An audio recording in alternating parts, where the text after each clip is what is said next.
कोई ऐसा ब्राह्मण नहीं था, ना षडंग विदत्रासीत सदस्यो ना बहुश्रुता ना व्रतो नानुपाध्यायो न पापो ना क्षमो द्विजा।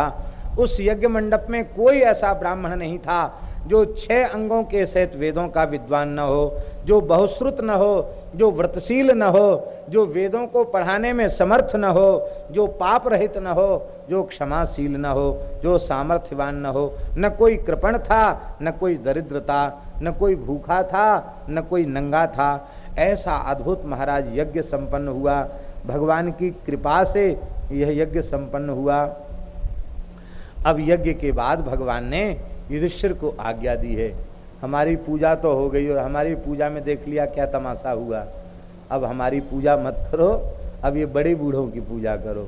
तो भगवान ने भीष्म का, द्रोण का, कृपाचार्य का, अश्वत्थामा का, व्यास जी का, सभी का विधिवत पूजन युधिष्ठिर के हाथों से संपन्न कराया, सबका आशीर्वाद दिलवाया। बोलो भक्तवत्सल भगवान की जय। भगवान बोले अब हमारा काम हो गया, हम तो द्वारिका जा रहे हैं। भगवान ने कह दिया था दुर्योधन को जाने मत देना, कुछ दिन रोक लेना, यज्ञ हो गया, अरे भाई ही तो है। तो दुर्योधन को रोक लिया गया। दुर्योधन उस संपूर्ण श्री को देख के जल रहा था। भीष्म, द्रोण, कृपाचार्य, अश्वत्थामा आदि सब लौटकर हस्तिनापुर आ गए, लेकिन दुर्योधन अपने भाइयों के साथ वहाँ था। यद्यपि श्री युधिष्ठिर की ओर से उसका बहुत आदर सत्कार हो रहा था, लेकिन उसके भीतर पाप था, इसलिए हर समय उसे अनुभव होता था कि मेरा अपमान हो रहा है। अब स्वाभाविक है, सारी धरती को विजय प्राप्त करके राजसु यज्ञ में चक्रवर्ती के रूप में जो अभिषेक प्राप्त कर चुके हैं, उनका जितना आदर होगा उतना दुर्योधन का कैसे होगा। यही उसको लगता था कि अरे मुझे तो कुर्सी पर बिठाया गया है, ये सिंहासन पर बैठे हुए। अब जो सिंहासन पर बैठने लायक वही न सिंहासन पर बैठेगा, उसे अपमान का अनुभव होता था। विचित्र मैदानों की सभा देखने के लिए गया। वहां सेवक पहले से नियुक्त थे कि यहाँ से आओ, यहाँ से जाओ। और ये अहंकारी ये सोचता हमारी हंसी उड़ा रहे हैं ये लोग। बोले महाराज यहाँ से पधारिए। बोले मूर्खो, मुझे अंधा समझ रखा है, यहाँ दरवाजा नहीं दीवाल है, कहते यहाँ से आओ, जहां दरवाजा वहां से निकलूंगा। बोले महाराज अधिराज जैसी आपकी इच्छा, हमको तो इसी ड्यूटी पे खड़ा किया गया है। अब वो जहां दरवाजा था वहां दरवाजा नहीं था, वहां दीवाल थी। जैसी तेजी से गया, माथा टकराया, धड़ाम से नीचे गिरा। अब वो सेवक बेचारे हंसने लग गए, पकड़ लिया, आइए आइए महाराज, उठिए उठिए उठिए उठिए, चलिए इधर से आइए। अरे तुम लोगों ने हमको मूर्ख समझ रखा है, ये पानी में होकर ले जा रहे हो। बोले पानी नहीं है महाराज, ये फर्श है। नहीं नहीं, हम फर्श पर होकर जाएंगे, पानी में होके नहीं जाएंगे। वो मैदानव की ऐसी विचित्र माया थी, जहाँ पानी था वहाँ फर्श दिखाई पड़ता था, और जहाँ फर्श था वहाँ पानी दिखाई पड़ता था।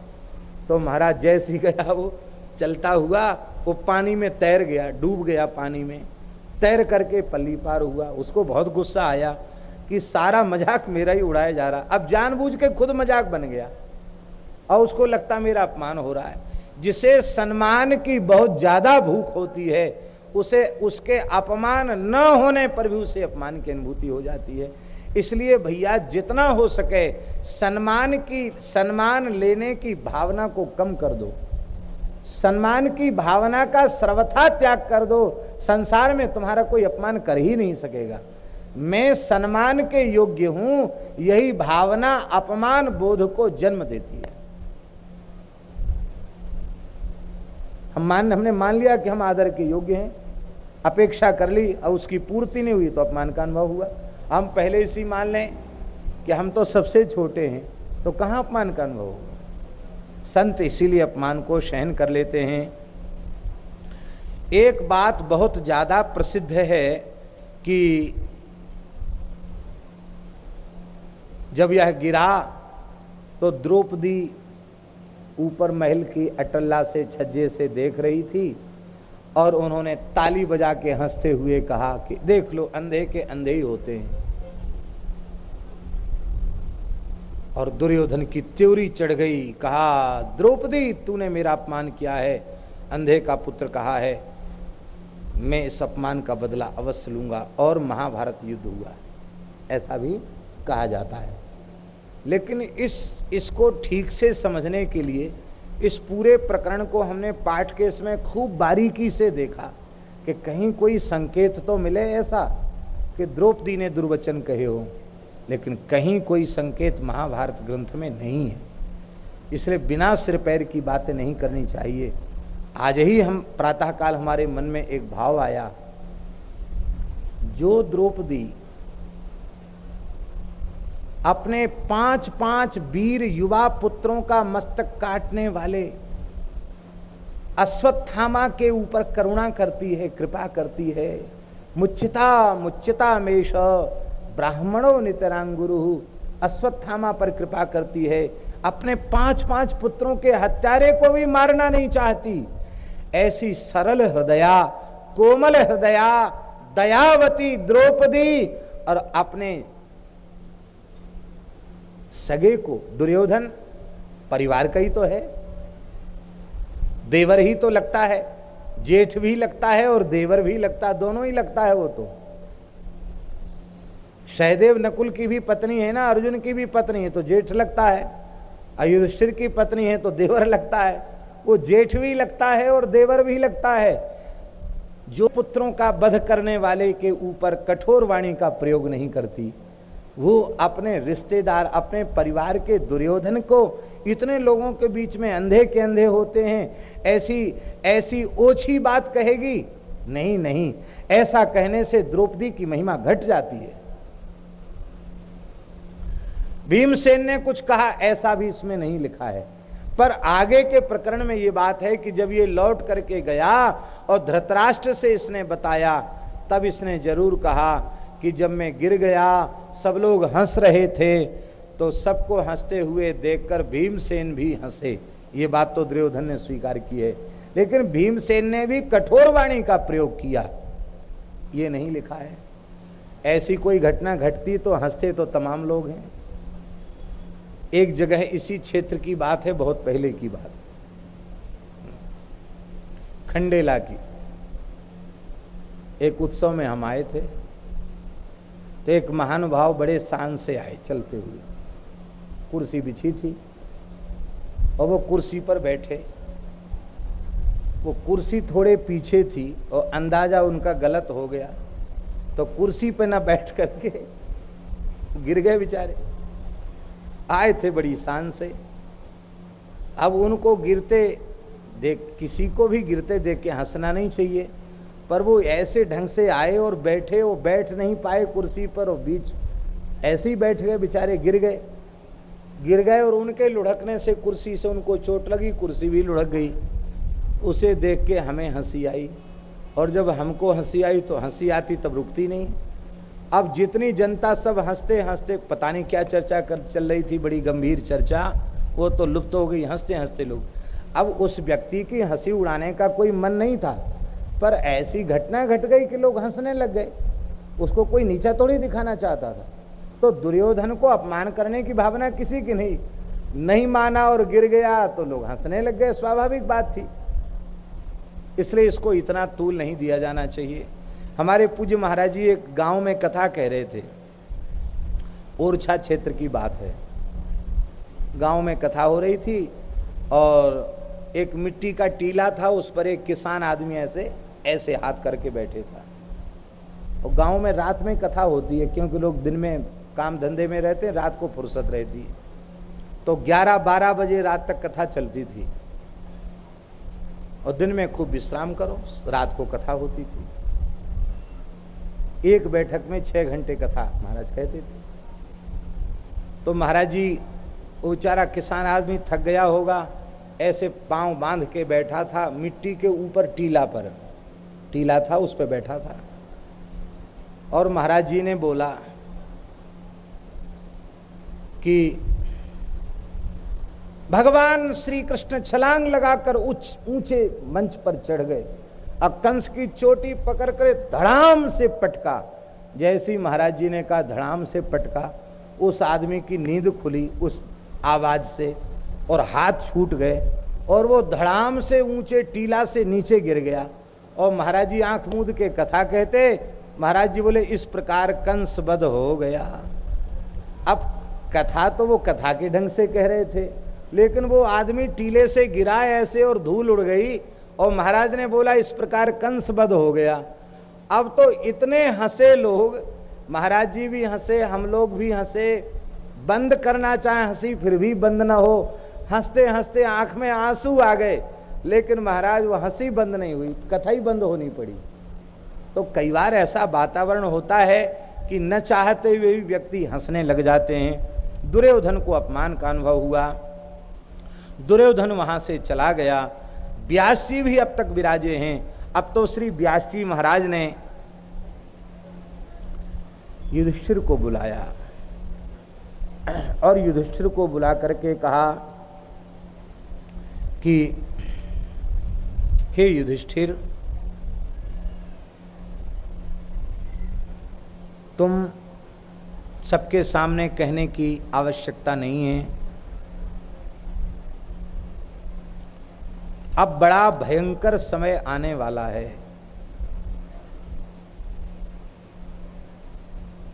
त्रयोदश समाह राजन् उत्पातानां फलं महत् सर्वक्षत्र विनाशाय भविष्यति विषांपते।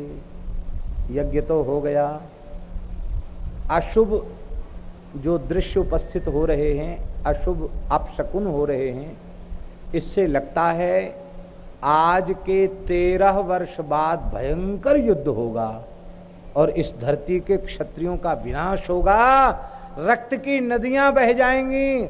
और युधिष्ठिर त्वमेकम कारणम कृत्वा कालेन भरतर्षभ, यह भयंकर काल तुम्हें ही उसमें निमित्त बनाएगा, तुमको निमित्त बनाकर बहुत बड़ा रक्तपात होगा। दुर्योधन के अपराध से ये धरती रक्त रंजित हो जाएगी। बेचारे कांप गए। युधिष्ठिर बोले महाराज इतनी कठोर वाणी आप कह रहे हो। बोले ये तो कर्म गति टारे ना ही टरे, ये टलने वाली घटना नहीं है, जो होना सो हो करके रहेगा। बस हमारी तुमसे यही आज्ञा है कि तुम भेदभाव नहीं करना, अपनी तरफ से समानता का बर्ताव करते रहना, क्योंकि हम यह चाहते हैं कि यह कलंक तुम्हारे सिर पर न जाए, बस ये हम चाहते हैं। श्री महाराज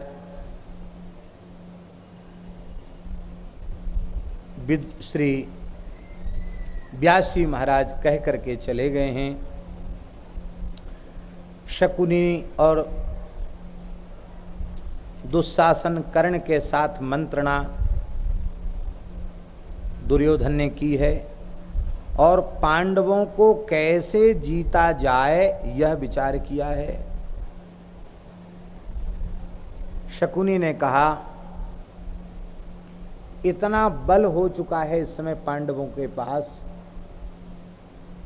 इतना धन है और इतना जन है और इतना बल है उनके पास, युद्ध करके उनको नहीं जीता जा सकता है। तो फिर मामा जी हम लोगों का क्या होगा? ऐसे ही उनकी समृद्धि को देखकर घुट घुट कर जल जल कर हम लोग मरेंगे। बोले नहीं, हमारे पास तो युक्तियों का पिटारा है, भंडार है, हमें द्यूत विद्या सिद्ध है, जुआ खेलना हमको सिद्ध है। अक्ष कोविद हूं मैं और ये पांडव जुआ खेलना नहीं जानते। धृतराष्ट्र को अपने पिताजी को राजी कर लो, ये अपने बड़ों की आज्ञा बहुत निष्ठापूर्वक पालन करते हैं। युधिष्ठिर, जब धृतराष्ट्र जुआ के लिए बुलाएंगे और युधिष्ठिर आवेंगे तो मैं हंसते हंसते युधिष्ठिर की सारी संपत्ति जुआ के द्वारा हस्तगत कर लूंगा। और जब ये राज्यहीन धनीहीन हो जाएंगे तो मार डालना। धनहीन राज्यहीन शत्रु को समाप्त करने में कितना समय लगता है। दुर्योधन की समझ में आ गई। दुर्योधन ने धृतराष्ट्र को अपनी चिंता का कारण बताया। धृतराष्ट्र ने कहा कि तुम बढ़िया बढ़िया कपड़ा पहनते हो, सुंदर बढ़िया अगहनी भात का चावल का भात खाते हो, उसमें खूब घी मिलाकर खाते हो, अच्छे घोड़ों की सवारी करते हो, फिर भी तुम दुबले क्यों हो गए, सफ़ेद क्यों पड़ रहे हो? बोले महाराज दुबले सफ़ेद, हमको भूख प्यास नहीं लगती, हमको नींद नहीं आती, मुझे बुखार चढ़ा रहता है पांडवों का ऐश्वर्य देख करके।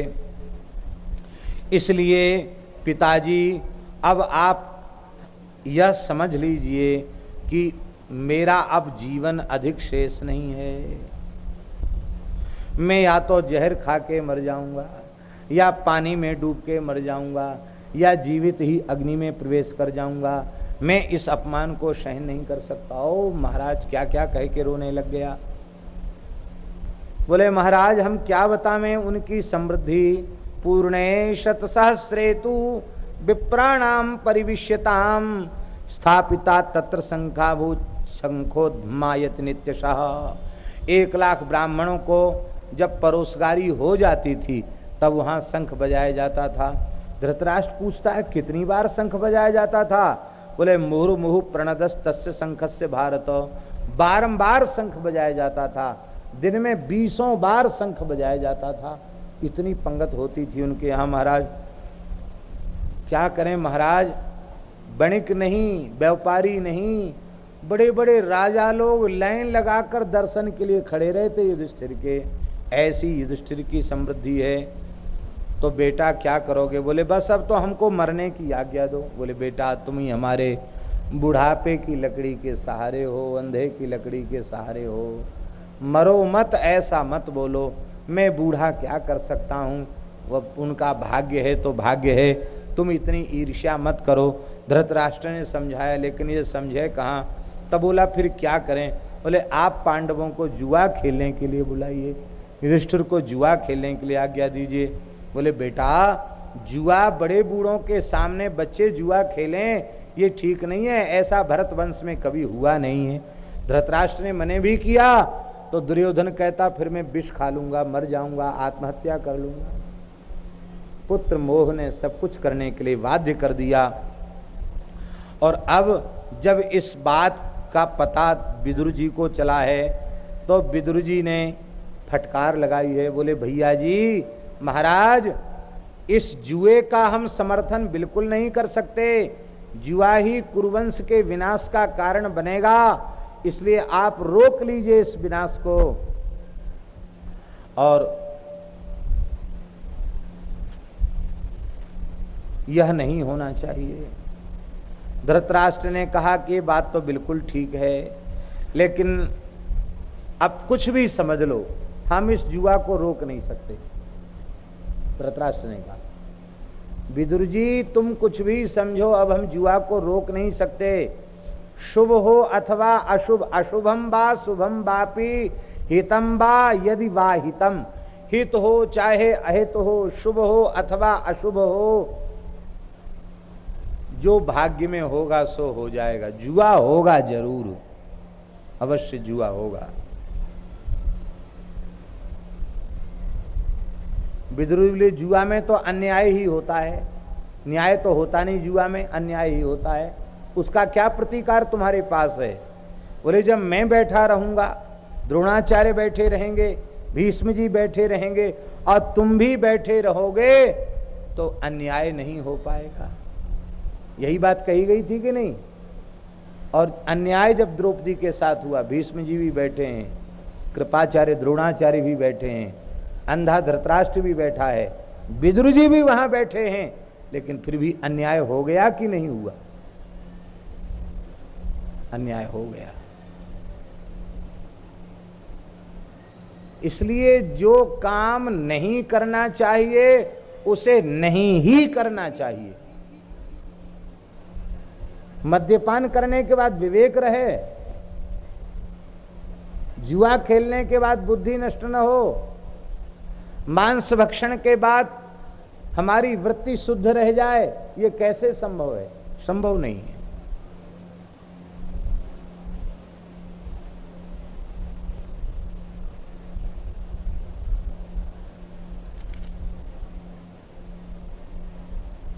अब तो महाराज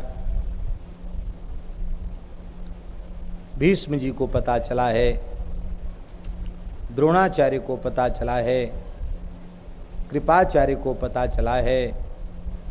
द्रोणाचार्य, कृपाचार्य सबने धृतराष्ट्र को कहा है कि यह कार्य उचित नहीं है, यह नहीं होना चाहिए, लेकिन फिर भी धृतराष्ट्र ने किसी की नहीं सुनी और विदुर जी को कहा कि तुम स्वयं युधिष्ठिर को लेने के लिए जाओ।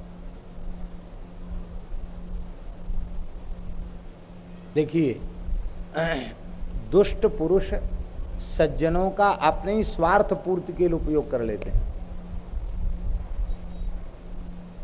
दुष्ट पुरुष सज्जन पुरुष का भी अपने स्वार्थ की पूर्ति के लिए उपयोग कर लेते हैं।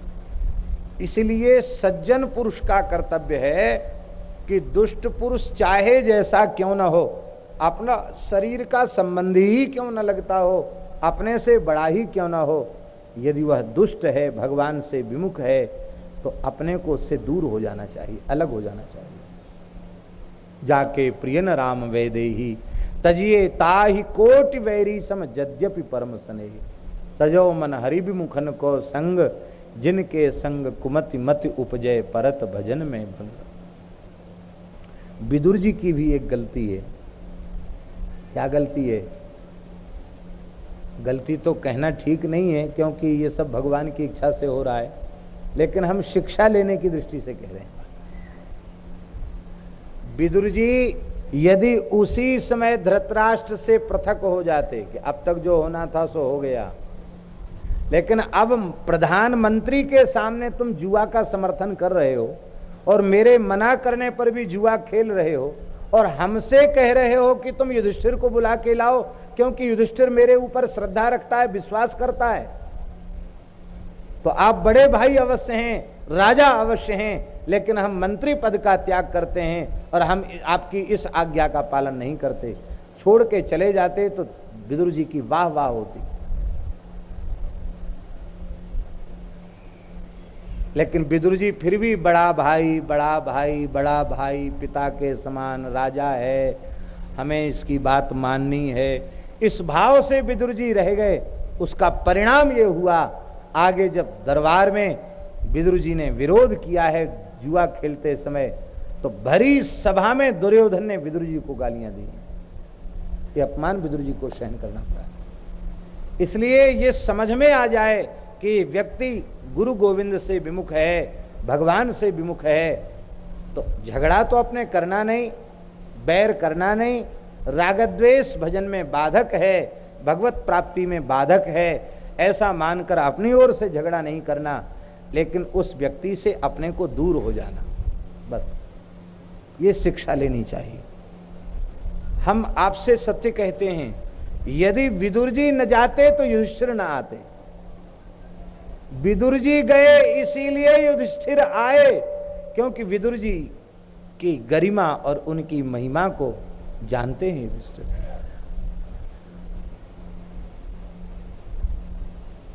विदुर जी पधारे और विदुर जी ने इंद्रप्रस्थ में जाकर के दर्शन दिया। श्री युधिष्ठिर ने विदुर जी का पूजन किया और कहा, चाचा जी आपने बड़ी कृपा की, आप कैसे पधारे? विदुर जी कुछ नहीं बोले, अत्यंत दुखी हैं विदुर जी।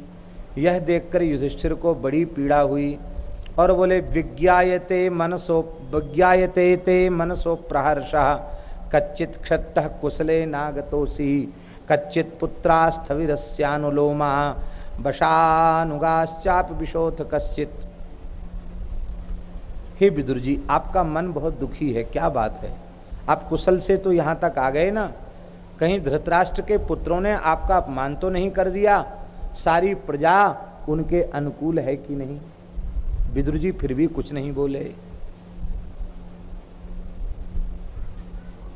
युधिष्ठिर ने कहा, चाचा जी आप आए तो जरूर किसी विशेष प्रयोजन से हैं, आपको कहना पड़ेगा, क्योंकि आप ही हमारे हितैषी हैं।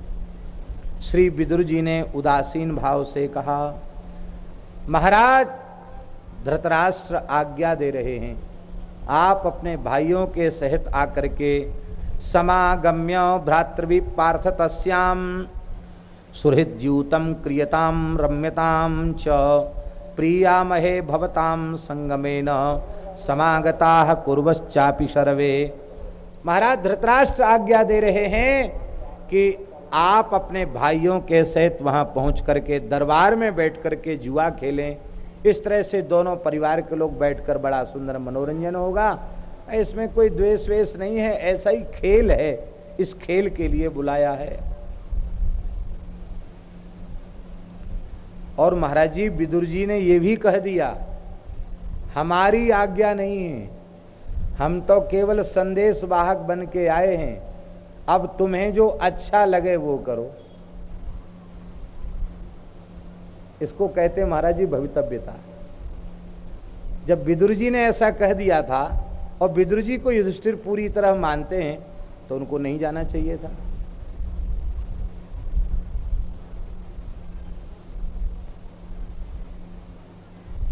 हमें खूब स्मरण है, हमारे पूज्य गुरुदेव श्री भक्तमाली जी महाराज अयोध्या जी में जा रहे थे। बड़ी छावनी में महाराज जी की कथा थी और बड़ी छावनी के पूज्य श्री महंत जी महाराज, उनका भी बड़ा आग्रह था कि हम भी उसमें आवें।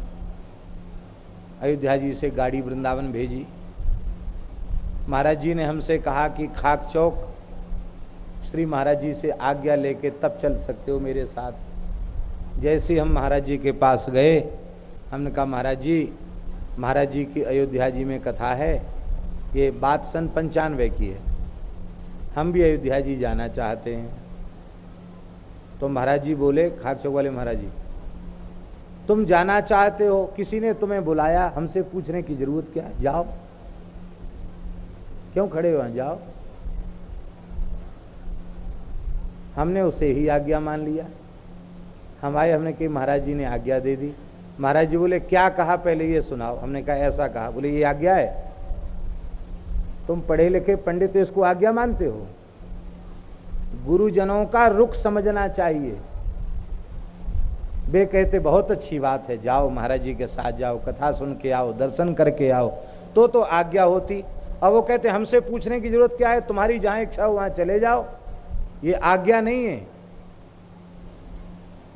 यदि तुम उन्हें श्रद्धा पूर्वक स्वीकार करते हो तो उनके रुख को देखकर तुम्हें चलना चाहिए। अयोध्या कहीं भागी नहीं जा रही है, अयोध्या जी की जगह पे है, पर तुम्हारा न जाना ही ठीक है। अभी जाओ। हम फिर गए खाक चौक। महाराज जी बोले गए नहीं। हमने कहा नहीं महाराज जी, फिर कभी अयोध्या जी हो आएंगे। सो पीठ ठोक कर कहते वाह बहुत अच्छा, कार्तिक पुणे का उत्सव आ रहा है, कहीं नहीं जाना, रहो वृंदावन वास करो। खुश हो गए। तो आज्ञा भी समझना चाहिए कि आज्ञा दे रहे हैं, आज्ञा देने में आज्ञा देने की पद्धति क्या है ये देख लेना चाहिए। हम जबरदस्ती आज्ञा ले लें और गुरुजी भी पिंड छुड़ाने के लिए कह दें कि ठीक है जाओ, अब तुम छोड़ो, हमारा पीछा छोड़ो, जाओ, चले ही जाओ। इसको ना आज्ञा देना कहते, ना इसको आज्ञा लेना कहते। इसलिए आज्ञा पालन कैसे करना चाहिए इसको अच्छी प्रकार से समझना चाहिए। आज बड़ा अद्भुत चरित्र है द्रौपदी जी के चीरहरण का, बड़ा मार्मिक प्रसंग आज है।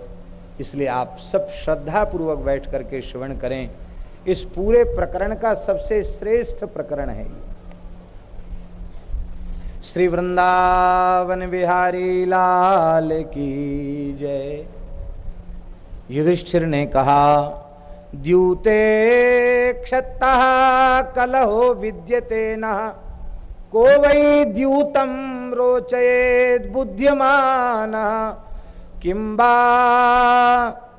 भगवान मन्यते युक्त रूपम भवद्वाक्ये सर्व एव स्थितास्म। हे विदुर जी, जुआ कलह का कारण है। जुआ में हमारी प्रवृत्ति नहीं है। हम जानते हैं जुआ खेलना महापाप है। इसलिए आप खुद बताइए कि हम क्या करें। विदुर जी ने कहा जुआ अनर्थ की जड़ है। मैंने महाराज को मना भी किया, लेकिन मना करने पर भी महाराज ने हठ पूर्वक मुझे भेजा है। अब आप जो चाहो सो करो, विद्वान श्रेय इहा चरस्व। आप विद्वान हो, जो कल्याणकारी बात हो वो खुद कीजिए। विदुर जी ने तो संकेत कह दिया कि तुम जानते हो जुआ खेलने मत जाओ। लेकिन युधिष्ठिर ने कहा, यद्यपि जुआ खेलने में बड़ा भय है, छल होता है और शत्रुता बढ़ती है, श्री का नाश होता है, लेकिन ये संपूर्ण जगत दैव के अधीन है। जो होना होए सो होए। हमारे पिता पांडु पधार गए, महाराज धृतराष्ट्र राजा हैं और हमारे ताऊ जी हैं। अपने से बड़े जो आज्ञा दें, चाहे बुरा हो चाहे भला, हम तो धृतराष्ट्र जी की आज्ञा मानेंगे। विदुर जी बोले, तब हो गया काम, भगवान लीला करना ही चाहते हैं। ताऊ जी कह रहे हैं और तुम जानते हुए भी कि नहीं करना चाहिए, फिर भी प्रवृत्त हो रहे हो, तो लगता है कोई बड़ी भयंकर भवितव्यता ही ऐसी है। देखिए, इस पूरे प्रकरण से हमें कई शिक्षाएं लेनी हैं। पहली शिक्षा तो हमने बताया कि विदुर जी को छोड़ के अलग हो जाना चाहिए था। जैसे दशग्रीव रावण के अन्याय का समर्थन विभीषण ने नहीं किया, वही कार्य विदुर जी को करना चाहिए था, अलग हो जाते। नहीं हुआ, लौट के सूचना देने आ गए। युधिष्ठिर को भी विदुर का रुख नहीं है यह जानकर नहीं जाना चाहिए, क्योंकि वे इतना तो समझते हैं विदुर जी परम विवेकी हैं और धृतराष्ट्र भले ही हमारे ताऊ जी हैं, पर वे मोहग्रस्त हैं, पक्षपाती हैं, वो विवेकी नहीं है। ये बात जानते हैं युधिष्ठिर। तो अविवेकी की बात मानना चाहिए कि विवेकी की बात माननी चाहिए? विवेकी की बात माननी चाहिए, अविवेकी की बात नहीं माननी चाहिए। पर ये सब महापुरुष नाटक खेल रहे हैं हम लोगों को शिक्षा देने के लिए कि अपने से चाहे जितने बड़े हों, किंतु जुआ खेलो, शराब पियो, व्यभिचार करो, ऐसी कोई पाप मांस खाओ, ऐसी कोई पाप कर्म की आज्ञा अपने से बड़े ही कोई क्यों न दे रहे हो, उस समय कर्तव्य है पाप कर्म न करे, उस आज्ञा का पालन न करे तो आज्ञा न मानने में किसी प्रकार का दोष नहीं। युधिष्ठिर यदि ताऊ जी की जुआ खेलने वाली आज्ञा न मानते तो शास्त्र की दृष्टि से उनको कोई दोष नहीं लगता। विवेक किस काम में आएगा, बुद्धि किस काम में आएगी, शास्त्र किस काम में आएगा? आज्ञा माननी चाहिए, पर आज्ञा शास्त्रानुकूल हो तो माननी चाहिए, शास्त्र विरुद्ध हो तो आज्ञा नहीं माननी चाहिए। एक बात। और दूसरी बात यह है कि आप कहेंगे शास्त्र विरुद्ध आज्ञा भी मानी गई, नहीं मातृ समो गुरु, माता से बढ़कर कोई गुरु नहीं है। सर्वेषां चैव गुरुणाम चैव सर्वेषां एको मात्रा विशिष्यते। माता जो है सभी गुरुओं में सबसे श्रेष्ठ है। और परशुराम जी के पिताजी ने कहा, परशुराम, हाँ पिताजी, ये बड़ी दुष्टा है माता, इसको मार दो।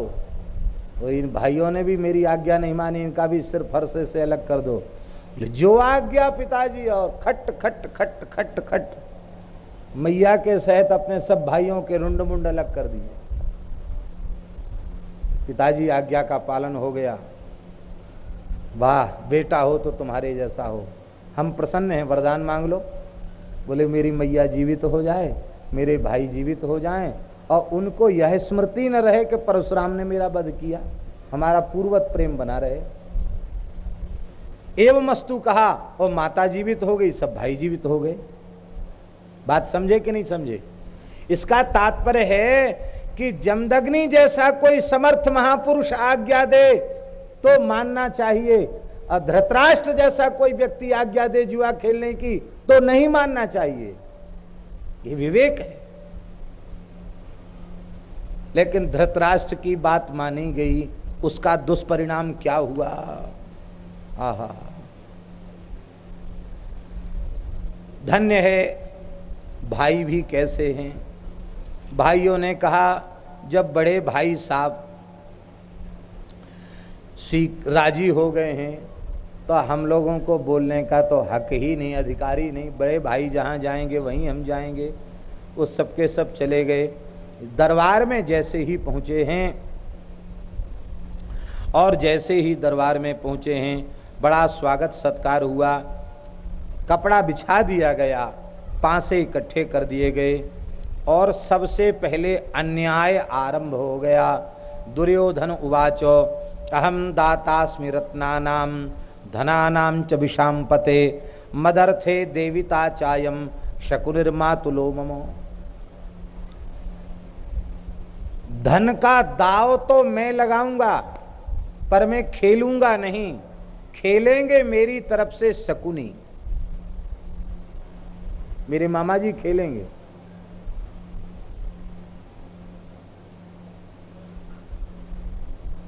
क्या युधिष्ठिर यह नहीं कर सकते थे कि जब खेल हमारा तुम्हारा हो रहा है तो ऐसा तो नहीं होता कि हमारा आपका खेल हो रहा है और हम कहें कि नहीं महाराज जी हम नहीं खेलेंगे, हमारी तरफ से अमुक व्यक्ति खेलेगा आपके साथ। ये कहीं भी विधान नहीं है। लेकिन सीधे साधे जो लोग होते हैं उनको सब जगह ठगा जाता है। अधिक सीधाई होना यह भी एक दोष है, गुण नहीं है। कतौ सुधायु ते बड़ दोषु, टेढ़ जान संशय सब काहू, वक्र चंद्रमहि ग्रसैना राहु।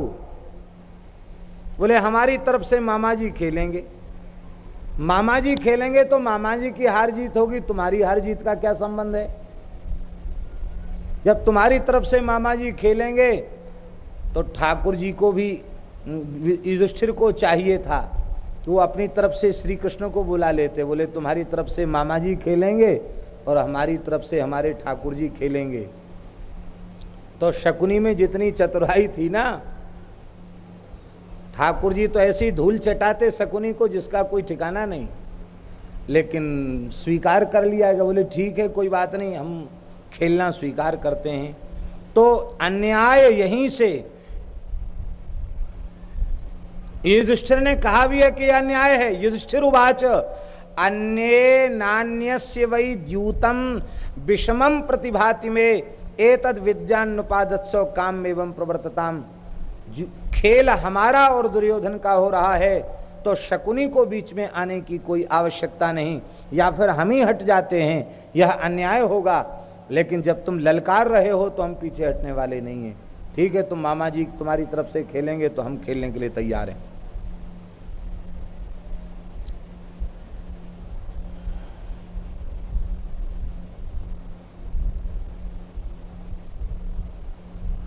धृतराष्ट्र ने विशेष रूप में भीष्म, द्रोण, कृपाचार्य और विदुर ये सब असंतुष्ट हैं, लेकिन सबके असंतुष्ट होने पर भी सबको सिंहासनों पर बिठाया और दुहाई ये दी कि आप लोगों को इसलिए बिठाया जा रहा है कि बड़े लोग रहेंगे तो झगड़ा नहीं होगा, अन्याय नहीं होगा। और अन्याय से ही खेल शुरू हुआ। शकुनी का जुए खेलने के लिए बैठना यही अन्याय था, यहीं से अन्याय से ही खेल शुरू हुआ। और पांचों पांडव बैठ गए। ऐसे लगता था मानो सभा में 5 सूर्य आकर के विराजमान हो गए हों। अब तो सबसे पहले दुर्योधन ने बहुत सा धन और मणियां दाव पर लगाई और जैसे ही दाव पर लगाई शकुनी ने पासा फेंके और युधिष्ठिर से कहा कि लो यह दाव भी मैंने जीत लिया। युधिष्ठिर ने कहा कि तुमने छल से हमको हराया है, इसी पर तुम गर्व कर रहे हो, आओ फिर पासा फेंका जाए। अब की बार हजारों निष्क एक भार है, एक वजन है, वह सोना की पेटियां रखी हैं, खजाना, उन सबको मैं दांव पर लगाता हूं, खेलता हूं। महाराज शकुनी ने पासे फेंके, बोले लो यह दाव भी मैंने जीत लिया। युधिष्ठिर ने कहा कि मैं अत्यंत पुण्य पवित्र रथ को दांव पर लगाता हूं, बोले मैंने इसको भी जीत लिया। मैं अपने अस्त्र शस्त्रों को दांव पर लगाता हूं, बोले लो पासा फेंक कर मैंने यह भी जीत लिया। मैं अपने सेवकों को दांव पर लगाता हूं, बोले लो यह भी मैंने जीत लिया। ब्राह्मणों को जो हमने दान दे दिया है उसे छोड़कर मेरे पास जितना धन है सबको मैं दांव पर लगाता हूं, बोले लो यह भी जीत लिया। उठ ही जाते थोड़ी देर बाद, लेकिन ये खेल ही ऐसा है, आदमी को आशा लगी रहती कि नहीं चलो कभी न कभी तो भाग्य हमारा साथ देगा, कोई न कोई दाव तो हमारे अनुकूल पड़ेगा और पासा हमारे अनुकूल पड़ेगा तो सब जीत हमारे पक्ष में हो जाएगी। अंत में वे चिंतित और उदास हो गए। तब उन्होंने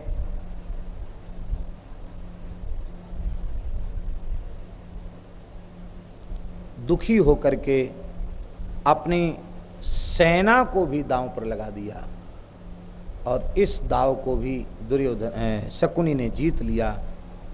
अब विदुर जी उठ के खड़े हुए। विदुर जी ने कहा बस बस महाराज रहने दो, इससे अधिक अन्याय हम सहन नहीं कर सकते हैं। मुमूर्षोः औषधमिव नरोचेतापिते श्रुतम, जैसे मरने वाले को दवाई खाना अच्छा नहीं लगता, मरना ही चाहता है तो दवाई उसको अच्छी क्या लगेगी, ऐसे ही तुम अपने पुत्रों के सहित मौत के मुख में जाना चाहते हो, इसलिए दवाई के समान सुंदर बातें, औषधि के समान सुंदर वचन हमारे तुम्हें प्रिय नहीं लग रहे हैं। ये पापी दुर्योधन जब पैदा हुआ था तो गधे जैसा रेंकने लग गया था, चिल्लाने लग गया था, आपके घर में आग लग गई थी, गीदड़ महल में घुस गए थे, कौवे कांव कांव करने लग गए थे, गीद महल के शिखरों पर आकर बैठ गए थे, आकाश से उल्कापात होने लग गया था। उस समय आकाशवाणी हुई थी, ये क्षत्रियों के विनाश का कारण बनेगा। ब्राह्मणों ने कहा था महाराज इस एक के त्याग देने से 99 पुत्र तुम्हारे बच जाएंगे, लेकिन तुमने बात नहीं मानी। अभी भी कुछ बिगड़ा नहीं है, जुआ के खेल को बंद कर दो, जो धन जीता गया है उसे वापस कर दो और भीमसेन अर्जुन को आज्ञा दो, यदि तुम्हारी बात तुम्हारा पुत्र नहीं मानता तो भीमसेन और अर्जुन को आज्ञा दो, ये बंदी बनाने की ताकत रखते हैं दुर्योधन को, यही इसको कैद कर लेना चाहिए। एवं ते ज्ञाते सर्वे मोदमाना शतम समा त्वन्युक्ता सभ्य साची निग्रहणा तु सुयोधनम, इसको बांध ले, क्योंकि हे महाराज त्यजेत कुलार्थे पुरुषम ग्रामस्यार्थे कुलम त्यजेत ग्रामम जनपदस्यार्थे आत्मार्थे पृथ्वीम त्यजेत।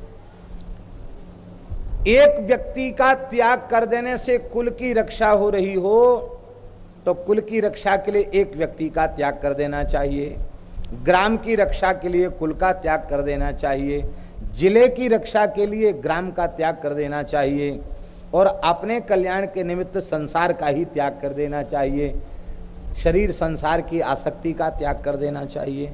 इसलिए इसको त्याग दो, इसी में कल्याण है।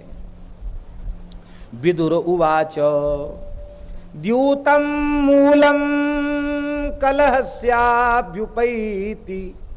मिथो भेदम महते दारुणाय यदा स्थितोऽयं धृतराष्ट्रस्य पुत्रो दुर्योधन सृजते वैरमुग्रम। झगड़े की जड़ जुआ है, भयंकर भेद उत्पन्न कराने वाला है और ये दुर्योधन भयंकर बैर की सृष्टि कर रहा है, इसको पकड़ लो। महाराज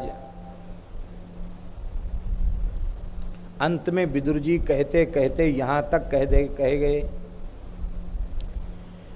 कि जानी महे दैवतम देवितम सौबलस्य वेदद्यूते निकृतिम पर्वती यतः प्राप्तः शकुनिस्तत्र यातु मायुधो भारत पांडवेयान।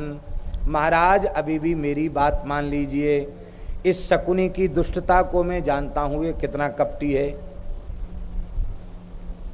ये गांधार का है, काबुल गंधार का,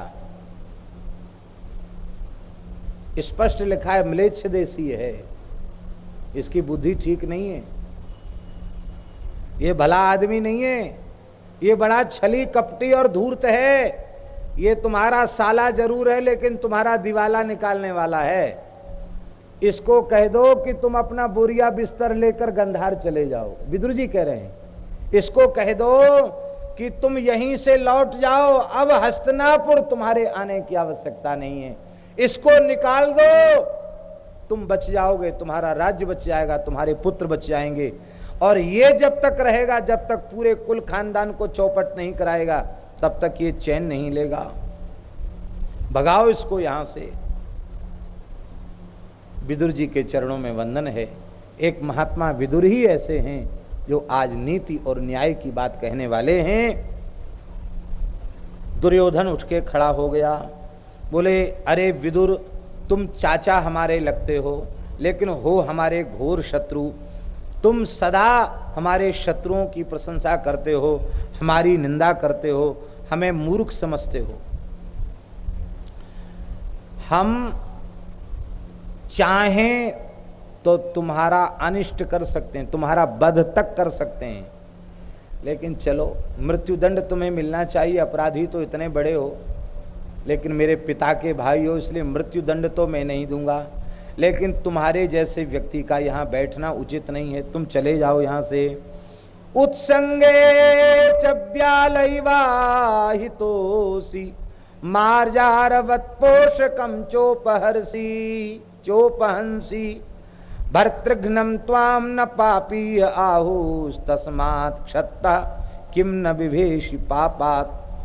तुम हमारे लिए गोद में बैठे हुए सांप के समान हो, बिलाव की भांति पालने वाले का गला घोटने वाले हो। तुम स्वामी भक्त नहीं, स्वामी द्रोही हो, तुम पापी हो, और तुम्हें इस भयंकर पाप से डर क्यों नहीं लगता? मैं जो कुछ कर रहा हूं ठीक कर रहा हूं, मुझे तुम्हारी सलाह की आवश्यकता नहीं है, तुम चुप हो जाओ। आवश्यक था उसमें धृतराष्ट्र को कहना चाहिए था, इस राष्ट्र के प्रधानमंत्री को, मेरे भाई को, अतिरथी महावीर को, महात्मा विदुर को, अरे दुर्योधन तू क्या कह रहा है इतने बड़े बूढ़ों के सामने। लेकिन धृतराष्ट्र नीचा सिर किए सुन रहे थे और धीमे धीमे यह भी कह रहे थे क्या करें, बच्चा है, बोलता है, ये भी तो मानते नहीं, बेचारे के पीछे ही पड़े रहते हैं। ये भावना थी धृतराष्ट्र की। ऐसा पक्षपात जिसके चित्त में होगा उसके यहाँ भैया बिना महाभारत की कथा सुने महाभारत हो जाएगी, बिना महाभारत घरे धरे महाभारत हो जाएगी। महाभारत की कथा सुनने से महाभारत नहीं होता, महाभारत की कथा सुनने से झगड़ा नहीं होगा, महाभारत घर में रहेगी तो झगड़ा नहीं होगा। महाभारत की कथा नहीं सुनते, महाभारत घर में नहीं रखते, इसलिए महाभारत होता है। अब तो महाराज विदुर जी ने बहुत समझाया, लेकिन विदुर जी ने कहा कि तुम दुष्ट हो, तुम्हारी बुद्धि मंद है, तुम मुझे मूर्ख समझते हो, हमारे ऊपर दोषारोपण करते हो, इसका दुष्परिणाम तुम्हें भोगना पड़ेगा। लगता है श्री कृष्ण अब तुम्हारा विनाश ही चाहते हैं। ऐसा कहकर के विदुर जी मौन हो गए, समझ गए कि ये भवितव्यता है, ऐसा ही कुछ होना चाहता है और भगवान के सभी विधान मंगलमय हैं। भगवान लीला का विस्तार करना चाह रहे हैं। एक बात और हम बता दें, पितामह भीष्म 12 महाभागवतों में एक महाभागवत है, त्रिकालदर्शी है। भगवान की भविष्य की लीलाओं का भी अभी राजसूय यज्ञ के पूर्व वर्णन कर चुके हैं। जो लीलाएं नहीं हुई थी उन लीलाओं का भीष्म जी वर्णन कर चुके हैं। इससे सिद्ध होता है कि भविष्य की सारी घटनाएं वे अपनी दिव्य दृष्टि से देख रहे हैं। तो भीष्म जी यह जानते हैं कि ऐसा ऐसा भी होने वाला है, और हम भगवान की लीला में विक्षेपक क्यों बने। अभी भगवान की भक्त वत्सलता प्रकट होने वाली है। द्रौपदी पुकारेगी तो भगवान वस्त्रावतार ग्रहण करेंगे और भगवान के वस्त्रावतार का दर्शन हमें होगा। इसलिए वे सब कुछ सहन करते हुए भी रोते रहे, सिर झुकाकर बैठे रहे और धैर्य पूर्वक भगवान के वस्त्रावतार के दर्शन की प्रतीक्षा में बैठे रहे। अपनी तरफ से इन महापुरुषों ने रोकने का पूरा प्रयत्न किया, लेकिन जब नहीं रुका तो समझ लिया भगवान की इच्छा है, और भगवान की इच्छा में अपनी इच्छा को मिला दिया। अब महाराज क्यों भगवान इन दुष्टों का किसी न किसी हेतु से विनाश चाहते हैं। इसके बाद जब मौन जब हो गए, तब शकुनी ने कहा कि अब तुम्हारे पास कुछ नहीं है, यदि कुछ हो तो तुम दांव पर लगा दो। युधिष्ठिर सब कुछ दांव पर लगा चुके हैं। अब की बार युधिष्ठिर बोले कि शकुनी, श्यामो युवा लोहिताक्षः सिंहस्कंधो महाभुजा नकुलो ग्लह एवैको विद्येतन मम तद्धनम। जो नकुल श्याम वर्ण के हैं, जिनकी तरुण अवस्था है, कमल दल के समान विशाल नेत्र हैं, सिंह के समान पुष्ट कंधे हैं, जिनकी सुंदरता की बराबरी संसार में कोई करने वाला नहीं, मैं अपने प्यारे भाई नकुल को दांव पर लगाता हूं। शकुनी ने कहा, लो मैंने नकुल को भी जीत लिया। नकुल भी दास हो गए। युधिष्ठिर ने कहा, अयम धर्मान सहदेवोनुशास्ति लोके यस्मिन् पंडिताख्याम गतश्च अनर्हता राजपुत्रेण तेन दिव्याम्यहं चाप्रियवत् प्रियेण। जो सहदेव संपूर्ण धर्मों के ज्ञाता हैं, संसार में इनके जैसा कोई पंडित नहीं है, मेरे अत्यंत प्यारे हैं, मैं सहदेव को दांव पर लगाता हूं। शकुनी ने कहा, लो यह भी जीत लिया।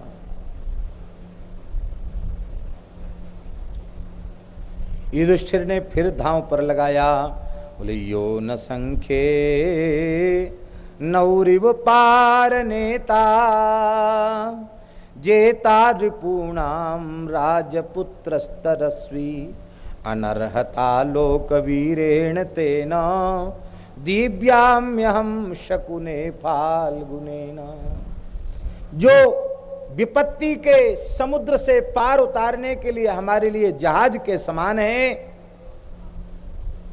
बल में, युद्ध में, शस्त्र विज्ञान में जिनके शस्त्र कौशल की बराबरी करने वाला धरती पर कोई नहीं है, मैं अपने दक्षिण बाहु अर्जुन को भी दाव पर लगाता हूं। शकुनी का लो अर्जुन भी दास बन गए।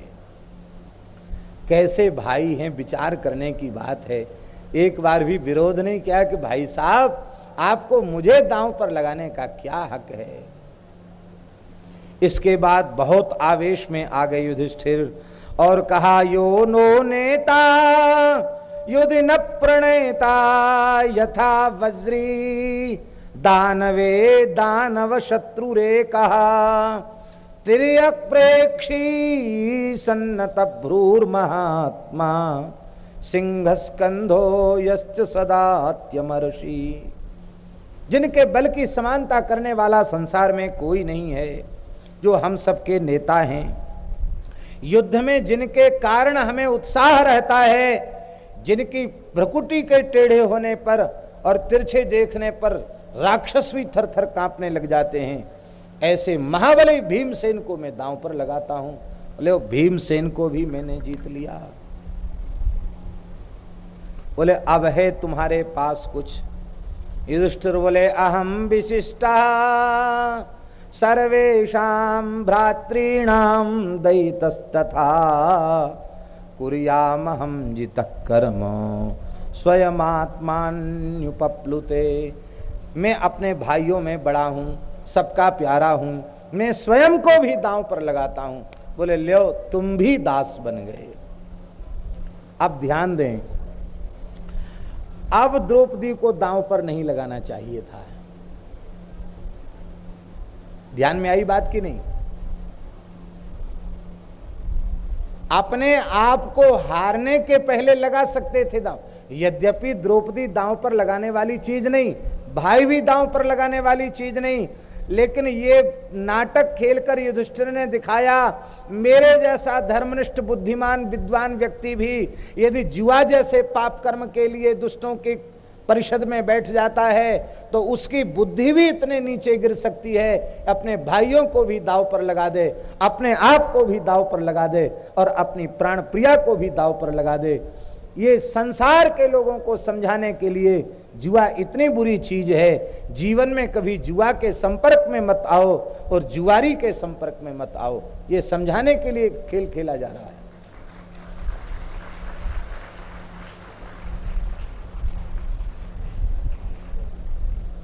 युधिष्ठिर हार चुके थे, उन्हें द्रौपदी को दांव पर नहीं लगाना चाहिए था, लेकिन इसी को भवितव्यता कहते हैं। शकुनी हंसने लग गया, बोले तुम तो दास हो गए, अब भी तुम्हारे पास है। देखो महाराज निराश मत हो, अभी भी तुम्हारे पास बहुत श्रेष्ठ रत्न है, दांव पर लगाकर अपनी सारी संपत्ति को वापस ले सकते हो। युधिष्ठिर के भी मन में आ गया, हो सकता वो हमारी गृह लक्ष्मी है, गृह लक्ष्मी ही हमारे भाग्य को फिर से जगा दे। क्योंकि द्रौपदी से ब्याह नहीं हुआ था, तब तक तो भटक रहे थे, ब्याह के बाद ही राजसू यज्ञ हुआ, चक्रवर्ती राजा बने, सब हुआ, तो इसलिए द्रौपदी को दांव पर लगा दिया। युधिष्ठिर ने रोते हुए कहा, जो अग्नि के कुंड से उत्पन्न हुई है, जो न लंबी है न नाटी है, न मोटी है न पतली है, जिसके अंग प्रत्यंग को परमात्मा ने स्वयं गढ़ के बनाया है, नील कमल के समान सुगंध जिसके शरीर से निकलती रहती है, जो इस धरती की अपूर्व सुंदरी है, परम पतिव्रता है, ऐसी द्रौपदी को मैं दांव पर लगाता हूं। बोले लो यह भी मैंने जीत लिया। हाहाकार मच गया, हाहाकार मच गया, सभा में सन्नाटा छा गया, सब लोग धिक्कार है, धिक्कार है, धिक्कार है, सारी सभा से आवाज आने लगी, धिक्कार है, धिक्कार है, धिक्कार है।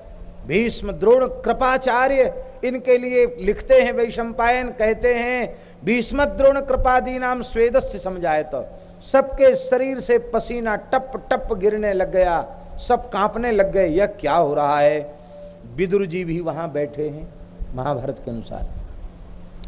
विदुरो शिरो गृहीत्वा विदुरो गतसत्व इवा भवत।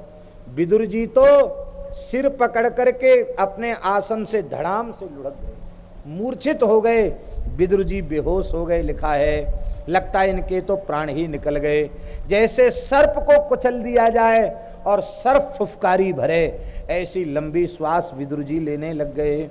महाराज अश्वत्थामा, संजय, भीष्म, सोमदत्त, बल्लीक, युयुत्सु सबकी यही अवस्था हो गई। और अब हम जो बात कहने जा रहे हैं उसको सुनने के लिए आप लोग अपने को पक्का कर लीजिए।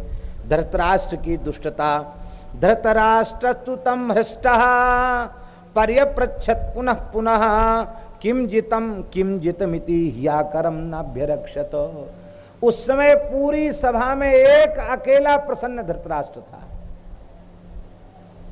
कौरव तो थे ही, लेकिन धृतराष्ट्र प्रसन्न था और बार बार पूछ रहा था सेवकों से किसकी जीत हो रही है? हमारे पुत्रों की हो रही है ना, हमारे पुत्रों की जीत हो रही है ना, पांडवों की जीत तो नहीं हो रही है, हमारे पुत्रों की जीत हो रही है। और उसके दुष्ट सेवक कह रहे थे महाराज धैर्य रखो, समय आपके अनुकूल है। दुर्योधन ने कहा विदुर जाओ, मेरी आज्ञा है, द्रौपदी को ले आओ। यह विदुर का सबसे भारी अपमान था। विदुर गुरु के समान है, दुर्योधन के लिए पूज्य हैं। विदुर, अरे धृतराष्ट्र बड़ा भाई है, वह आज्ञा दे सकता है, पर दुर्योधन को यह कहां अधिकार किसने दिया कि वो विदुर जी को आज्ञा दे सके? लेकिन कहता है विदुर जाओ और पांडवों की प्यारी द्रौपदी को यहां ले आओ, मेरी महल की दासियों के साथ अब उसको रहना होगा। विदुर ने कहा दुर्विभा संभाषितम त्वादृशेन न मंद संबुध्यसि पाशबद्धा प्रपाते त्वं लंबमानो न वेत्सि व्याघ्रान मृगः कोपयसेति वेलम। अरे नीच, अरे दुष्ट, अरे पापी, अरे मूर्ख, तू ही ऐसे दुर्वचन बोल सकता है? तू काल पास से बंधा हुआ है, तू नीचे सिर करके ऊपर पैर करके तू लटक रहा है, नरक की ओर जा रहा है, सिंहों को छेड़ रहा है, मृग होकर सिंहों को छेड़ रहा है। अरे पापात्मन, तेरे सिर पर विषधर सर्प चढ़ आए हैं, तू यमलोक जाने के लिए तैयार हो जा। तू कान खोलकर सुन ले, नहीं दासी त्वमापन्ना कृष्णा भवति मरहति अनेशे नैव राज्ञैषा पणेन्यस्तेति मे मति। विदुर जी ने कहा द्रौपदी न दासी थी और न दासी हो सकती है, न दासी होगी। महाराज युधिष्ठिर की अर्धांगिनी है, राजरानी है, द्रौपदी दासी नहीं हो सकती, क्योंकि महाराज जब स्वयं हार चुके थे युधिष्ठिर, उसके बाद उन्होंने द्रौपदी को दांव पर लगाया। हारा हुआ व्यक्ति किसी को दांव पर नहीं लगा सकता, इसलिए द्रौपदी को दांव पर लगाना और उसे जीतना यह एकदम अनुचित है, अन्यायपूर्ण है। इसलिए न द्रौपदी जीती गई, न द्रौपदी दासी है, और न द्रौपदी को यहां लाया जा सकता है। बोलो श्री विदुर जी महाराज की जय। और कहा धृतराष्ट्र, जैसे बांस में फल लगते हैं बांसों के विनाश के लिए, तुम्हारे भी ये फल लगे हैं तुम्हारे विनाश के लिए, तुम्हारा विनाश अब होने वाला है। और श्री विदुर जी बहुत दुखी हो गए। महाराज जी, विदुर जी ने यहां तक कह दिया कि भशंति हैव श्वनरा सदैव। सभ्य पुरुष कहीं से साधु पुरुष जाते हैं तो कुत्तों को भौंकने का स्वभाव होता है, इसलिए तुम कुत्ता हो, भौंको तो भौंकते रहो। यहां तक विदुर जी ने कह दिया। बोले तुम कुत्ता हो, भौंक रहे हो, भौंको। सज्जनों को देखकर कुत्ते भौंकते ही हैं। तब दुर्योधन ने प्रातिकामी नामक सेवक को कहा जाओ द्रौपदी को ले आओ, लेकिन प्रातिकामी भी डर गया। दुर्योधन ने फटकार करके कहा कि तू भी मृत्युदंड मौत के घाट उतरना चाहता है। प्रातिकामी डरता हुआ गया, लेकिन प्रातिकामी के कहने से द्रौपदी सभा में नहीं आई। तब दुर्योधन ने दुशासन को कहा दुशासन, पकड़कर घसीट कर बड़ी सभा में द्रौपदी को लेकर के आओ। द्रौपदी ने प्रातिकामी से एक ही बात कही थी कि ऐसा संभव नहीं है, इतने बड़े भरत वंश में ऐसी घटना घट जाए, इतने महापुरुषों के बीच ऐसी घटना घट जाए, संभव नहीं है। कथनचित असंभव भी संभव हो गया है। तो मैं यह पूछना चाहती हूं, जाओ पता लगा करके आओ। वहां कृपाचार्य, द्रोणाचार्य, पितामह भीष्म बैठे हैं, हमारे बूढ़े ससुर धृतराष्ट्र बैठे हैं, पूछ के आओ। हारा हुआ व्यक्ति किसी को दांव पर लगा सकता है क्या?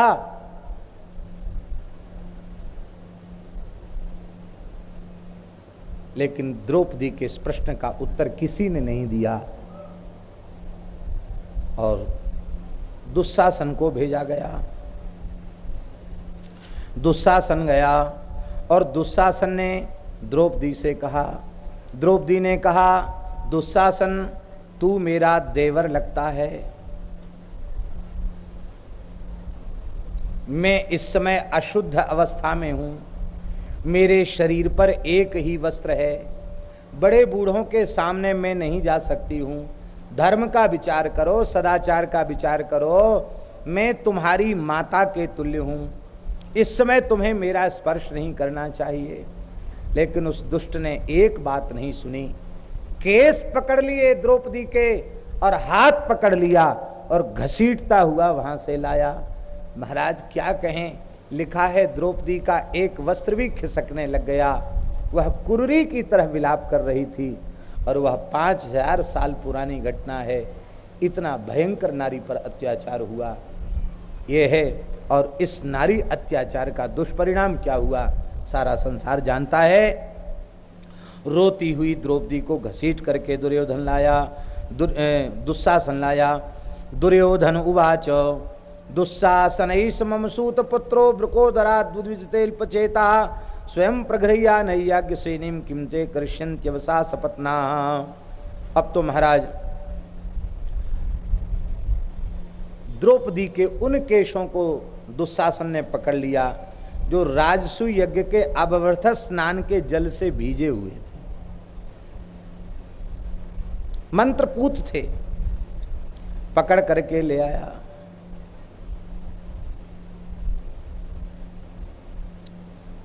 दुशासन ने कहा, द्रौपदी इस समय तेरी करुण पुकार सुनने वाला कोई नहीं, तेरे रुदन को सुनने वाला कोई नहीं।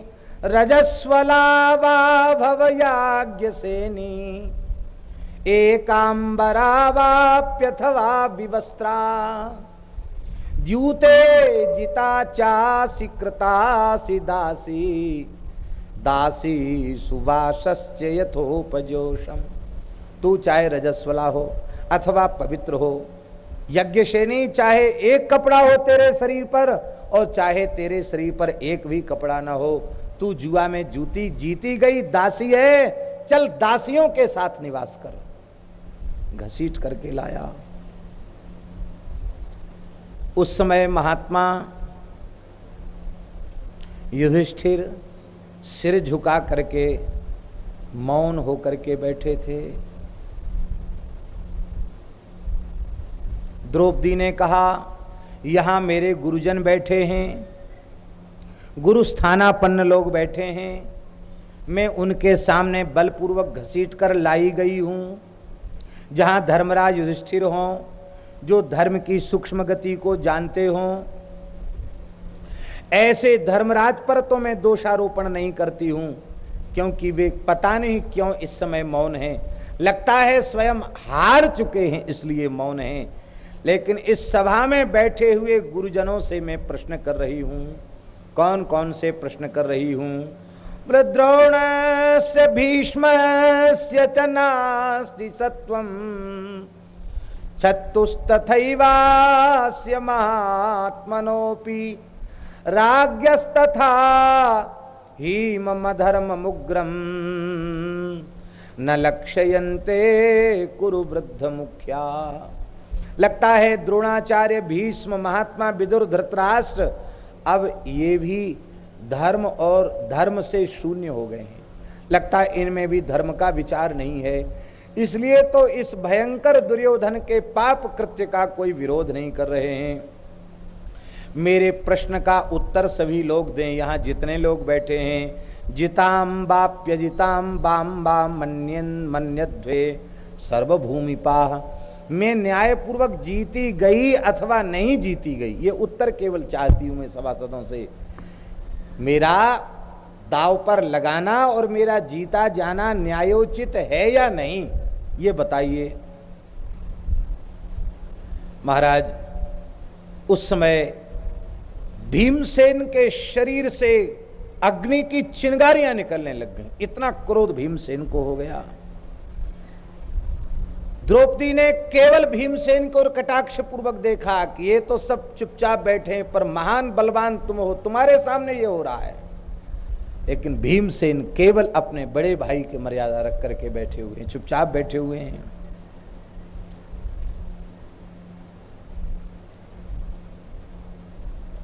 उस समय कर्ण को बड़ी प्रसन्नता हुई। कर्ण खिलखिला करके हंस पड़ा और उसने कहा, वाह दुर्योधन, वाह दुशासन, तुम्हारे यह उत्तम विचार आज हमें बड़े प्रिय लग रहे हैं। महाराज लिखा है, कर्ण ने दुर्योधन और दुशासन के विचारों का अभिनंदन किया। उस समय भीष्म ने कहा, मेरी प्यारी बहू रानी, कुरुकुल की कुलवधू द्रौपदी, तुम महासती हो, दरबार में पूछ रही हो कि मेरे साथ धर्म हुआ या अधर्म। तेरे साथ जो व्यवहार हुआ है उसे कोई न्यायपूर्ण व्यवहार नहीं कह सकता है, लेकिन तुम जो पूछ रही हो कि मुझे न्यायपूर्वक इस जुए में जीता गया है कि नहीं, यह उत्तर इस समय मैं भी देने में समर्थ नहीं हूं। आप क्यों देने में समर्थ नहीं है? क्योंकि जो स्वामी नहीं है वो पराये धन को दाव पर नहीं लगा सकता। युधिष्ठिर स्वामी नहीं थे तो पराये धन को दाव पर कैसे लगाते? किंतु स्त्री पराया धन नहीं है, स्त्री तो पति का धन है, वो उसका अर्धांग ही है, इसलिए स्त्री पति से अलग नहीं है। यदि द्रौपदी पराया धन होती तब तो बात अलग थी, लेकिन द्रौपदी पराया धन नहीं है, इसलिए परंतु स्त्री को सदा अपने स्वामी के अधीन देखा जाता है। इसलिए अब हम साफ साफ नहीं कह पाएंगे कि यह न्याय हुआ कि अन्याय। माने गोल मटोल बात कह रहे हैं भीष्म जी। गोल मटोल इसलिए कह रहे हैं कि एक पक्ष तो ये है कि युधिष्ठिर हार चुके हैं तो दाव पर नहीं लगाना चाहिए, लेकिन पत्नी पति का अर्धांग ही होता है, इसलिए युधिष्ठिर हार गए तो इसका हारना अलग से बाकी नहीं है, लेकिन पति के अधीन सदा पत्नी होती है, इसलिए हो सकता इस भाव से युधिष्ठिर ने दाव पर लगा दिया हो। तो अब हम निर्णय देने में सक्षम नहीं हैं। मेरा विश्वास है धर्मराज युधिष्ठिर पृथ्वी को त्याग सकते हैं, लेकिन धर्म का त्याग नहीं कर सकते। पांडुनंदन ने स्वयं अपने को हारा हुआ कहा है, इसलिए अब मैं इस प्रश्न का विवेचन नहीं कर सकता। और इस बात का आगे समाधान मिला है, बहुत प्रसिद्ध है। द्रौपदी ने जब सरसैया पर पड़े पितामह भीष्म ने धर्म का उपदेश कहा किया, तब कहा, महाराज उसमें आप हमारी बात का उत्तर नहीं दे पाए, अब धर्म की इतनी गंभीर व्याख्या कर रहे हो। बोले, ये पापी के अन्न का प्रभाव था, पापी का अन्न खा रखा था, इसलिए उस समय मेरी बुद्धि कुंद हो गई, मैं ठीक ठीक उत्तर नहीं दे पाया। लेकिन उस पापी का जितना अन्न खाया था वो अब रक्त के रूप में बह चुका है, निकल चुका है। श्री कृष्ण का दर्शन करके और उनकी उपासना करके अब मैं शुद्ध हो चुका हूं, इसलिए सूक्ष्म और विशुद्ध धर्म की व्याख्या कर रहा हूं। महाराज द्रौपदी ने फिर कहा कि हमारे प्राणेश्वर युधिष्ठिर जुआ खेलना नहीं जानते, जो खेल जानता न हो उसको खेल में बुलाना अन्याय है, क्योंकि ये धर्मात्माएं जुआ जैसे पाप कर्म में इनकी प्रवृत्ति नहीं है, यह उचित नहीं है। पहले पांडव को जुआ में जीत लिया गया, फिर मुझे दांव पर लगाने के लिए विवश किया गया, और महाराज मुझे दांव पर नहीं लगाया गया, द्रौपदी के रूप में नारी की गरिमा को दांव पर लगाया गया है। क्या तुम्हारे घर में बहु बेटियां नहीं है? उन सबको दांव पर लगाया गया। द्रौपदी ने स्पष्ट कहा है। आज कुरुकुल की स्त्रियों को हंसना नहीं, रोना चाहिए। आज एक भारतीय नारी को दांव पर लगाया करके ऐसी दुर्दशा की जा रही है, तो आज द्रौपदी की दुर्दशा पर सब मौन है, तो आगे भी स्त्रियों की दुर्दशा होगी, उस पर भी सबको मौन होना पड़ेगा। और महाराज जिस समय द्रौपदी को घसीट रहा था दुशासन, उसमें द्रौपदी ने शाप दिया था कि आज जैसे मेरे केस खुल गए हैं और ऐसे ही केस खोल करके कुरुवंश की स्त्रियों को रुदन करना पड़ेगा। वे सब विधवा होंगी, और वो शाप लगा, वो भोगना पड़ा। सती नारी को सताना ऐसा नहीं है महाराज, हंसी खेल नहीं है। श्री द्रौपदी जी ने कहा कि चाहे जैसी स्थिति हो, मैं अपने पति में दोष का दर्शन नहीं कर सकती, युधिष्ठिर को अपराधी नहीं मान सकती। युधिष्ठिर अपराधी नहीं है, ये तो बेचारे सीधे साधे हैं, इनकी बुद्धि को बिगाड़ा गया है, प्रभावित किया गया है। नसावा नसा सभा यत्र न संति वृद्धा, न ते वृद्धा ये न वदन्ति धर्मम, नासौ धर्मो यत्र न सत्यमस्ति, न तत्सत्यम यच्छले नानुविद्धम। बहुत प्यारा और बहुत प्रसिद्ध श्लोक है। द्रौपदी कहती है वो सभा सभा नहीं है जिसमें ज्ञान वृद्ध वयोवृद्ध लोग न बैठे हों, वे वृद्ध वृद्ध नहीं है जो सभा में धर्म की बात न कहते हों, और वो धर्म धर्म नहीं है जिसमें सत्य न हो, और वह सत्य सत्य नहीं है जिसमें छल घुसा हुआ हो।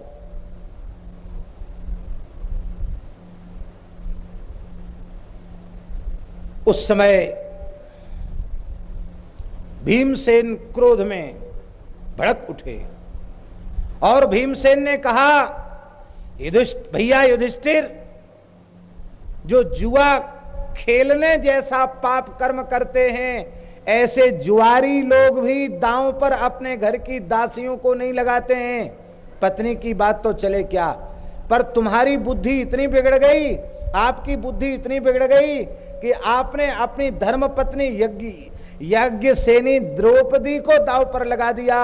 मैं यह बिल्कुल सहन नहीं कर सकता, द्रौपदी का तिरस्कार में सहन नहीं कर सकता।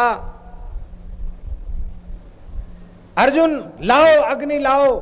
जिन हाथों से युधिष्ठिर ने द्रौपदी को दांव पर लगाया है, आज मैं उन हाथों को जला दूंगा इस सभा में। भीमसेन ने कहा, मैं युधिष्ठिर के हाथों को जला दूंगा।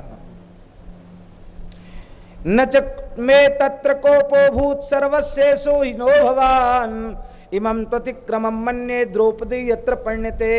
आपने हमें दांव पर लगाया, दुख नहीं हुआ। अर्जुन, नकुल और सहदेव को दांव पर लगाया, दुख नहीं हुआ। अपने आप को दांव पर लगा दिया, दुख नहीं हुआ। लेकिन द्रौपदी को दांव पर लगाया, यस देख करके मेरी छाती फटी जा रही है। अस्याकृते मन्युरयं त्वयि राजन्निपात्यते। आज हमारा क्रोध तुम्हारे ऊपर छूट रहा है। बाहुते संप्रदक्ष्यामि सहदेवाग्निमानय। लाओ सहदेव, आग लगाओ, तेल लाओ, मैं युधिष्ठिर के हाथों को जलाऊंगा। गर्जना कर उठे भीमसेन। अर्जुन ने भीमसेन के चरण पकड़ लिए। भैया, बड़े भैया पिता के तुल्य, गुरु के तुल्य, क्रोध में भर के तुम अपने बड़े भैया से ऐसा कह रहे हो? क्या यह तुम्हारे लिए उचित है? इस प्रकार की बुद्धि तुम्हारी कैसे हो गई? क्रोध में मनुष्य को विवेक नहीं खोना चाहिए। अपने बड़े भाई से ऐसा व्यवहार, क्या यही चाहते हो कि हम भाई भाई में फूट पड़े और शत्रु सफल हो जाएं? भीमसेन ने कहा, अर्जुन, तुम हमसे छोटे अवश्य हो, लेकिन आज तुमने हमें महापाप से बचा लिया। मैंने अपने बड़े भाई का तिरस्कार किया। भीमसेन उवाचो एवमस्मिन् कृतं विद्याम यदि ना हम धनंजय दीप्तोग्नौ सहतो बाहु निर्देहम बलादिव। यदि आज आपने हमें बचाया न होता तो मैं बलपूर्वक युधिष्ठिर की भुजाओं को पकड़ के आज निश्चित जला डालता। आपने मेरी पाप कर्म से रक्षा कर ली। और ऐसा कहकर भीमसेन के नेत्रों से भी आंसू बहने लगे। उस समय धृतराष्ट्र के पुत्र विकर्ण ने कहा, धृतराष्ट्र के 100 पुत्रों में एक विकर्ण ही ऐसा है जिसने अन्याय का विरोध किया। और महाभारत युद्ध काल में वर्णन है महाराज जी, जब विकर्ण सामने लड़ने आया है भीमसेन के, तो भीमसेन उसको मारकर रोए। किसी धृतराष्ट्र के पुत्र को मारकर भीमसेन रोए नहीं हैं, लेकिन विकर्ण का वध करके भीमसेन भी रोए हैं। विकर्ण, तुम ही एक ऐसे सत्पुरुष थे जिसने भरी सभा में द्रौपदी के अन्याय का विरोध किया था, पर क्या करे, इस अधर्मी का भाई होने के कारण और मेरी प्रतिज्ञा होने के कारण आज मैंने तुम्हें भी मौत के घाट उतार दिया। विकर्ण ने कहा कि द्रौपदी ने जो बात कही है उस वाक्य का ठीक ठीक विवेचन यदि सभा में नहीं किया गया तो सभा में बैठे हुए लोगों को नरक जाना पड़ेगा। भीष्म, धृतराष्ट्र, कुरुवृद्ध, विदुर जी, ये सब लोग उत्तर क्यों नहीं देते हैं? द्रोणाचार्य, कृपाचार्य मिलकर उत्तर क्यों नहीं देते हैं? आज उत्तर देना चाहिए, क्योंकि 4 व्यसन, 4 पाप बड़े भयंकर हैं। शिकार करना, मदिरा पान करना, जुआ खेलना और विषय भोग करना, ये चारों राजाओं के, क्षत्रियों के विनाश का कारण है। इसलिए जो मनुष्य धर्म की अवहेलना करके इन पाप कर्मों का समर्थन करता है उसे कभी धर्मात्मा नहीं कहा जा सकता है। ये पांडु नंदन युधिष्ठिर दुर्व्यसन में आ सकते हैं, इसलिए उन्होंने द्रौपदी को दांव पर लगा दिया और अपनी इच्छा से नहीं लगाया, इन दुष्टों के बहकावे में आकर के लगाया है। इसलिए मैं घोषणा करता हूं कि द्रौपदी जीती नहीं गई, द्रौपदी को दांव पर नहीं लगाया गया। द्रौपदी को दांव पर लगाना एकदम अनुचित है। इतना सुनते ही कर्ण उठकर खड़ा हो गया और कर्ण ने कहा, विकर्ण, बड़े बड़े लोग चुप हैं, तू क्या बोला, बैठ जा। कर्ण ने विकर्ण को बिठा दिया और बिठा करके कहा कि जैसे अरणि से उत्पन्न अग्नि लकड़ी को ही जला देती है, अग्नि को काष्ठ को जला देती है, उत्पन्न लकड़ी की रगड़ से होती है पर लकड़ी को ही जलाती है, ऐसे ही तू धृतराष्ट्र का पुत्र है और धृतराष्ट्र के खानदान को ही जलाना चाहता है। तू शत्रु है कि मित्र, यही समझ में नहीं आ रहा है। तू अपना ही बड़ा पंडित बनता है, सबको बुद्धू समझता है, चुप होकर के बैठ जा।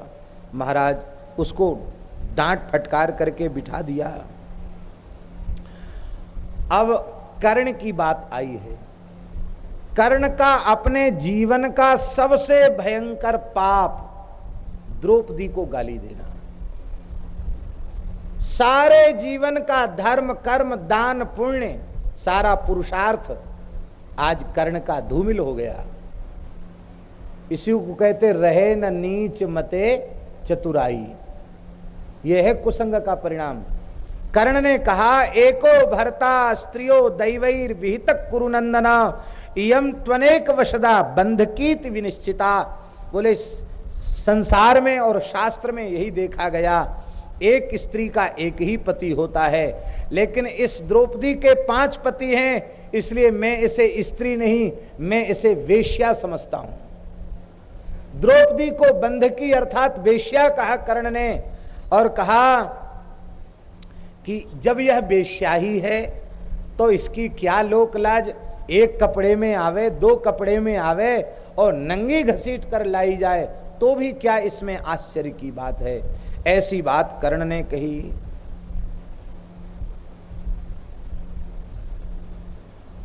और इस समय महाराज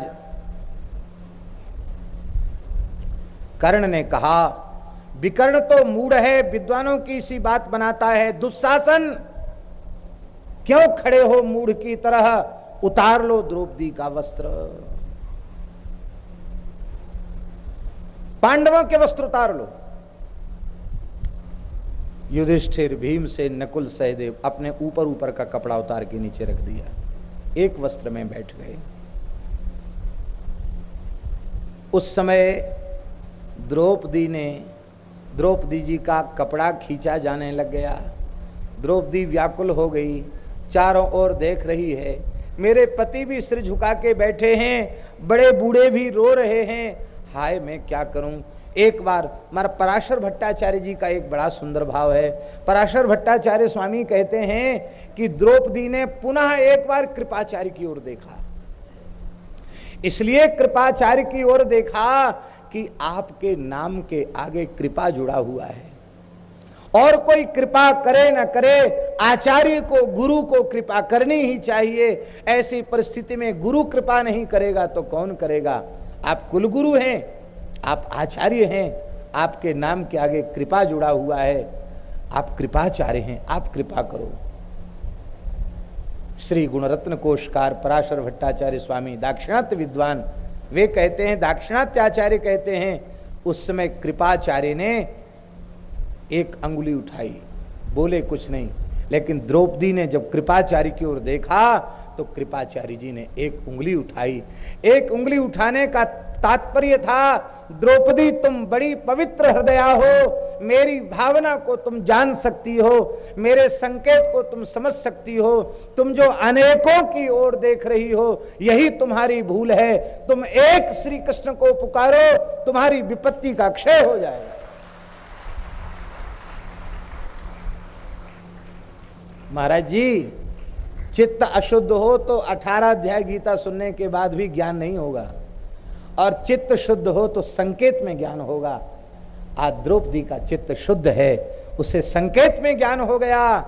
और उस समय द्रौपदी ने कहा, आहा, बड़े प्यारे श्लोक हैं महाभारत के। वैशंपायनुवाच गोविंदेति समाभास्य कृष्णेति च पुनः पुनः मनसा चिंतयामास देवं नारायणं प्रभुं आपस्त्वभयदं कृष्णं लोकानां प्रपितामहम्। गोविंद कृष्ण का चिंतन किया। गोविंद किसको कहते हैं? गायों के स्वामी को गोविंद कहते हैं। द्रौपदी के गोविंद कहने का भाव यह है, हे श्याम सुंदर, आप ग्वारिया गोपाल हैं, आप गोविंद हैं। और यह द्रौपदी गाय आज दुशासन, दुर्योधन, कर्ण आदि कसाईयों के बीच में फंस गई है। इन कसाईयों के त्रास से इस द्रौपदी रूपी गाय को हे गोविंद उबार लीजिए। इस गोविंद नाम को सुनकर भगवान इतने व्याकुल हुए हैं। पांडव गीता में भगवान ने कहा, यद गोविंदेति चुक्रेश कृष्णामाम दूरवासनम ऋणमेतत् प्रवृद्धम में हृदयान्नापक सरपति। द्रौपदी ने गोविंद कह करके पुकारा है, मेरे ऊपर इतना बड़ा कर्ज चढ़ गया, महाभारत युद्ध हो गया, पांडवों की विजय हो गई, रक्त रंजित पृथ्वी हो गई, लेकिन द्रौपदी ने गोविंद कहकर पुकारा था, वो कर्ज का भार आज तक मेरी छाती से हल्का नहीं हुआ है, मेरे ऊपर से भार नहीं उतरा है। इतना प्यारा नाम ठाकुर जी को गोविंद है। उस समय ठाकुर जी, आहा, ठाकुर जी द्रौपदी के पुकारते ही वहां प्रकट हो गए। लेकिन गोविंद के बाद द्रौपदी ने द्वारिकावासी कह दिया। जब द्वारिकावासी कह दिया, ठाकुर जी ने सोचा, सत्यम विधातुम निज भृत्य भाषितम, मेरे भक्त की वाणी झूठ नहीं होनी चाहिए। भगवान वहीं उपस्थित थे, भगवान द्वारिका गए, द्वारिका से फिर लौट कर आए, क्योंकि द्रौपदी ने द्वारिकावासी कहा, इसलिए भगवान को थोड़ा विलंब हो गया। जिस समय द्रौपदी ने पुकारा, उस समय भगवान भी जुआ खेल रहे थे। बोले भगवान जुआ? भगवान बोले, जब भक्त खेल रहे हैं तो हम भी खेल के देखें।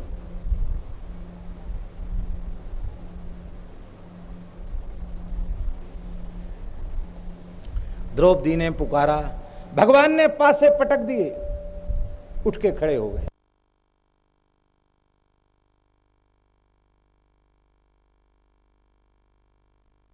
आज भगवान महाप्रलय करना चाहते हैं। साक्षात भगवती महालक्ष्मी हैं। भगवान का अभिप्राय समझ गई, चरणों को पकड़ लिया। प्रभु, ये महाप्रलय का संकल्प क्यों कर रहे हो? बोले, मैंने अपने भक्तों को प्रसन्न करने के लिए सृष्टि की थी, भक्तों को पीड़ा पहुंचाने के लिए सृष्टि नहीं की थी। द्रौपदी जैसी मेरी भक्ता को जहां कष्ट दिया जाता है, ऐसी सृष्टि अब रहने लायक नहीं है। मैं सबको आज भस्म करूंगा। रुक्मिणी ने चरण पकड़ लिए, प्रभु, सृष्टि में तो अनेक भक्त हैं, एक के अपराध से सबको भस्म क्यों करना चाहते हो? मैं हस्तिनापुर को भस्म करूंगा। महाराज हस्तिनापुर में तो बड़े बड़े लोग हैं, आप क्यों भस्म करना चाहते हैं? मैं सभा को भस्म कर दूंगा। बोले सभा में भीष्म हैं, द्रोण हैं, कृपाचार्य हैं, सब बैठे हुए हैं। भगवान ने कहा आज जिसने भी द्रौपदी का अपमान सहन किया है वो नहीं बचेगा मेरे क्रोध से। और इसका संकेत भगवान ने गीता जी में दिया है, मया हिते निहिता पूर्व में हो निमित्त मात्रम भव सभ्य साचिन। अर्जुन तुम क्यों भय करते हो? मैंने तो इन सबको पहले ही समाप्त कर दिया। कब? बोले जब द्रौपदी के पवित्र केशों का स्पर्श किया था दुशासन ने, उसी समय भगवान ने सबको भस्म कर दिया था। ये तो केवल पुतला बने बैठे थे महाराज। आज भगवान ने कहा सभा में किसी को जीवित नहीं छोड़ूंगा, सबको भस्म कर दूंगा। रुक्मिणी ने चरण पकड़ लिए। द्रौपदी परम पतिव्रता है। इस सभा में द्रौपदी के सुहाग 5 पांडव भी बैठे हैं। महाराज पराशर भट्टाचार्य स्वामी लिख रहे हैं, द्रौपद्याः परिभवम दृष्ट्वा भगवत क्षमा द्रौपद्याः मंगलसूत्र रक्षार्थम। द्रौपदी के तिरस्कार को भगवान ने क्षमा कर दिया, सभा को भस्म नहीं किया। क्यों? बोले द्रौपदी के मंगलसूत्र की रक्षा के लिए, क्योंकि द्रौपदी का सुहाग भी वहां बैठा है। नहीं तो आज भगवान पांडवों सहित सबको जलाकर भस्म कर देते। क्यों पांडवों ने मेरी भक्ता द्रौपदी के तिरस्कार को सहन किया? भगवान क्षुब्ध हैं। द्रौपदी कह रही है, गोविंद द्वारिका वासिन कृष्ण गोपी जन प्रियो कौरवै परिभूतां मां किं न जानासि केशव। हे नाथ हे रमानाथ ब्रजनाथार्तिनाशन कौरवा कौरवार्णव मग्नानां मामुद्धर जनार्दन। हे गोविंद, हे द्वारिकावासी, हे गोपी जनप्रिय, कौरवों की सभा में आज मेरी क्या दुर्दशा हो रही है आप नहीं जानते। हे नाथ, हे रमानाथ, हे ब्रजवासियों की पीड़ा को दूर करने वाले, मैं कौरवों के इस विपत्ति के सागर में डूब रही हूँ। हे जनार्दन मेरा उद्धार करो। कृष्ण कृष्ण महायोगिन विश्वात्मन विश्वभावन प्रपन्नाम पाहि गोविंद कुरु मध्ये वसीदतिम। हे कृष्ण, हे कृष्ण, हे महायोगिन, हे विश्वात्मन, हे विश्वभावन, मैं शरणागता हूं। हे गोविंद मेरी रक्षा करो। इत्यनुस्मृत्य कृष्णं सा हरिम त्रिभुवनेश्वरम प्रारुदत दुखिता राजन मुखमाच्छाद्य भामिनी। अब तक वस्त्र पकड़े थी, अब वस्त्र छोड़कर आंखों को ढक करके द्रौपदी रोने लग गई। उस समय भगवान कृष्णं च विष्णुं च हरिं नरं च त्राणाय विक्रोशति याज्ञसेनी ततस्तु धर्मोऽन्तरितो महात्मा समावृणोद्वै विवधै सुवक्त्रै। उस समय भगवान कृपा पूर्वक वस्त्रों के रूप में प्रकट हो गए। बोलो वस्त्रावतारी भगवान की। द्रौपदी की साड़ी अनंत हो गई, 10,000 हाथियों का बल है और महाराज फिर भी उसकी भुजाएं ठक गईं। लेकिन नाना राग विरागाणी वसनान्यथ भई प्रभो प्रादुर्भवन्ति शतसो धर्मस्य परिपालनात्। हजारों लाखों साड़ियां प्रकट हो गईं, कोई महाराज स्थिति ही नहीं रह गई। हल हला हाला हल शब्द हो गया और जय जयकार होने लगी। आकाश से देवताओं ने भी अनंत पुष्पों की वर्षा की है। भीष्म जी, द्रोण जी सबने जय जयकार किया है। लगता है ये महापुरुष द्रौपदी का तिरस्कार देखने नहीं बैठे थे, ये महापुरुष भगवान के वस्त्रावतार का दर्शन करने और भगवान की भक्त वत्सलता का दर्शन करने बैठे थे। बिन काज आज महाराज लाज गई मोरी, दुख हरो द्वारिका नाथ शरण में तेरी। दुख हरो द्वारिका नाथ शरण में तेरी। दुशासन वंश कुठार महा दुखदाई, कर पकरत मेरो चीर भाज नाई, लाज नाई। अब भयो धर्म को नाश, पाप रहो छायो, लखी भरी सभा के बीच नारी बिल खाए। दीनन के प्रभु दुख हरो द्वारिका वासी, काटो जन के दुख श्रीपति हरि अविनाशी। दुशासन शकुनी करण रहो बट चोरी घेरी, गोविंद ला भाग अब मेरी लाज बचाओ। उस समय महाराज दुर्जन दुशासन दुकूल गयो दीन बंधु, दीन है के द्रुपद दुलारी यो पुकारी है।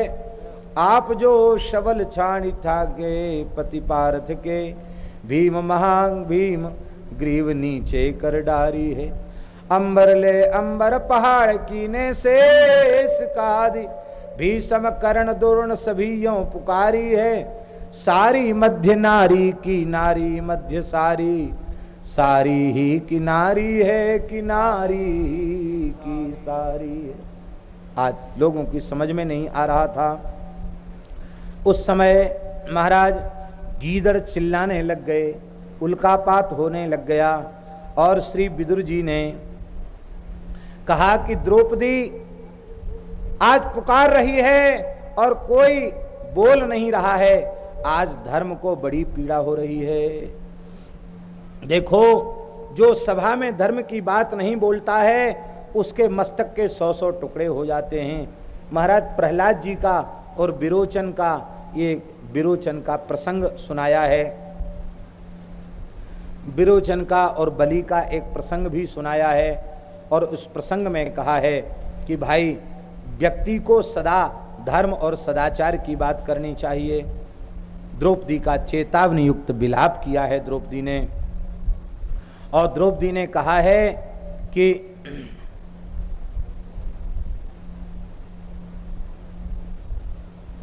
इस कुल का अब शीघ्र विनाश हो जाएगा।